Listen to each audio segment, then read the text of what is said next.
Carraan ilma namaa kun baay'ee gabaabduudha.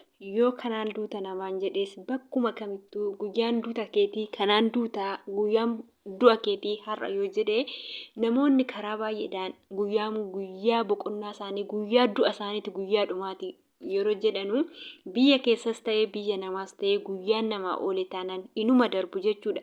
Egaa obboleettii keenya kana argitanii Saawud Arabiyaadhaa karaa biyya ishiitii yeroo galtee biyya Itoophiyaa biyya abbaa ishii keessa erga geessee booda osoo maatii ishii bira hin gahin konkolaataan akkasiin otoo maatii ishii faana waliin argin otoo ijoollee ishii hin argin otoo haadhaaf abbaa ishii hin argin akkasiin daandiirratti konkolaataan garagalee kinoon namoota hamma kanaati kan dhume jechuudha. Kanaaf egaa obboleettiin keenya kun osoo biyya namaa keessa jiraattee guyyaan ishii makiinadhuma kanaan garagalee haaduutu malee guyyaa sana yookiin kuftee yookiin wooma tokko taate lubbuun ishii darbuutii danda'a. Dhugaa baay'ee tokko nama dhukkuba jechuudha. Yeroo ammaa kana balaan konkolaataa baay'ee tokko ulfaataa ta'eera.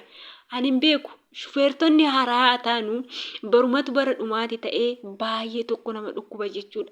Asii yoo argitan guyyaa guyyaadhaan konkolaataan garagalaatii oole guyyuma guyyaadhaan bara kana keessa argitan konkolaataan bakka meeqatti akka garagale jechuudha. Nagaarree isin gaafachuuti hin dagan nagaaf jaalalli waaqayyoo haalaaf bakka jirtanitti isiniif haa baay'atu.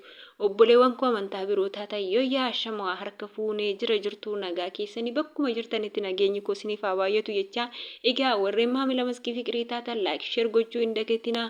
Akkasuma immoo warreen maamila koo hin taane koottaa maamila kootti dabalamaa sabiskiraayib gochuun isin haa baratu jechaa. Egaa akkuma suuraa kanarratti argitan obboleettiin keenya kun yeroo darbe TikTok irratti argitanii jirtanii shaanxaa ishii qopheeffattee yeroo waaqayyo ishii galateeffattu argitanii turtan. Bifa faarutii yeroo ishii waaqayyo ishii ulutaaltee galateeffattu.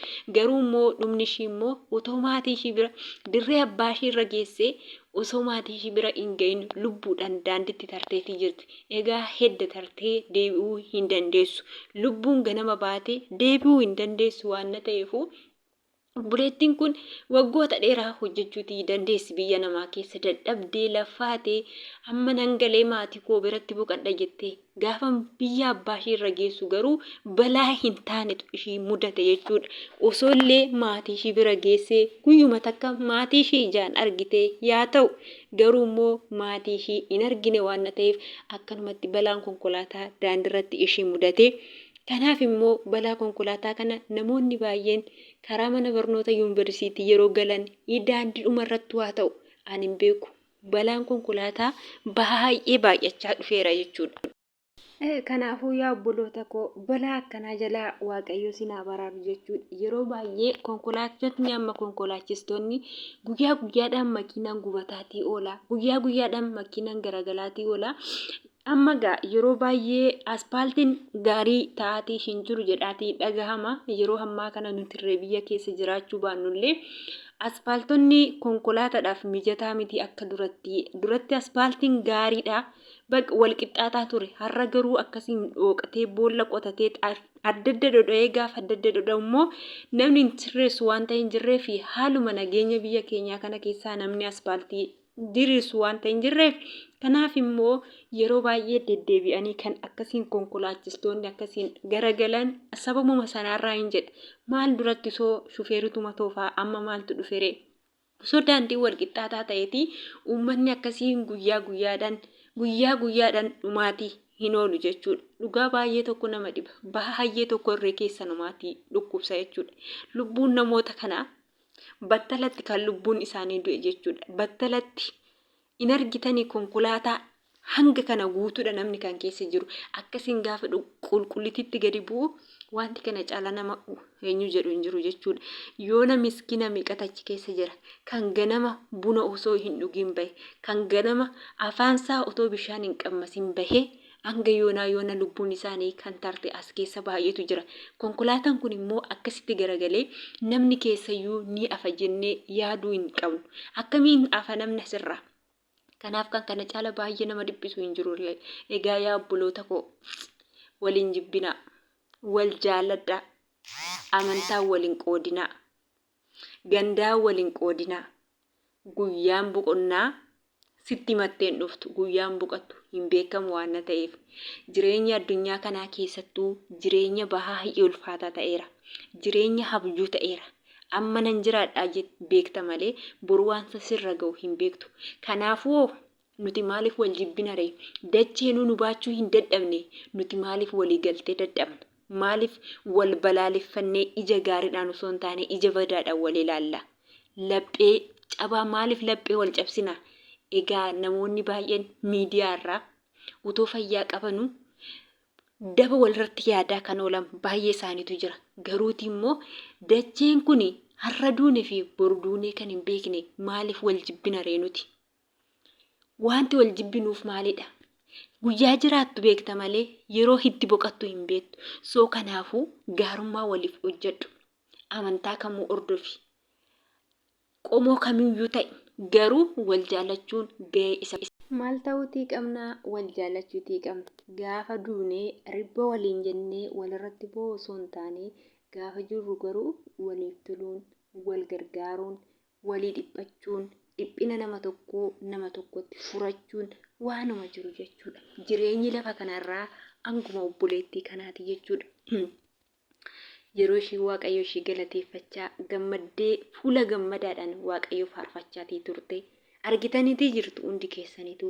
Garuu har'a osoo maatii ishii wajjin hin argin lubbuun ishii boqotee jira. Kanaafuu ishiin boqotteetii jirti. Ishiidhaaf boqonnaa gaarii. Maatii ishee fi firoottan hiriyoota ishiitiif immoo obsaa fi jajjabina guddaa hawwinaaf jechuudha. Kinoo jireenyi isa kanaadha. Jireenyi habjuudha.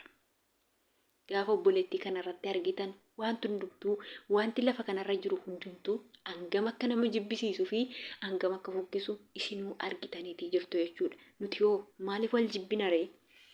Maaliif daba walitti yaanna ree? Maaliif shira walitti xaaxaatii oolla guyyaa guyyaadhaan? Kanaaf guyyaa boqonnu wanta hin beekneef hanga lafa kana jiraannu irratti immoo hanga lafa kanarratti jiraannutti immoo wanta gaarii fi hojjennee yoo nama gargaara, yoo humnaan gargaara, yoo qarshiidhaan gargaara, yoo qarshiidhaan dadhabne yaadanillee yoo nama gargaarte wanta guddaadha jechuudha. Egaa obboleettii kana erga lubbuun ishii darbee deebi'uutii hin danda'u. Kanaaf immoo ishii boqonnaa gaarii bakka boqonnaa gaarii osoo biyya ishiitti irree galtee guyyaa lamaan tokko cinaachi ishii lafa hin ciisin har'a lubbuun ishii daandirratti boqochuun dhugaa. Kuni konkolaataa sababa haa ta'u iyyuu malee utuma mana madaamii keessa jiraattu illee gufattee ni kufti jechuudha. Gufattee ni du'uu dandeessi jechuudha. Kanaaf guyyaa guyyaan namaa ga'e guyyaa kana duuta yoo namaan jedhe edda gubbaa kanarraa namaaf xaafame sababuma tokkoon lubbuun namaa darbiti jechuudha. Nuti guyyaa guyyaadhaan harcaatuma oolla. Maaliif akka taane hin beeku jechuudha. Kanaaf obboleettiin kun baay'ee tokko garaa nama nyaatti. Mana madaamii keessatti yeroo mana madaamii keessa jiraannu sa'aatii 24 gaafa raftee otoo cinaachi kee lafa hin gahin otoo boqonnaa hirriba gaarii hin argatin ganama kan bariitu argita.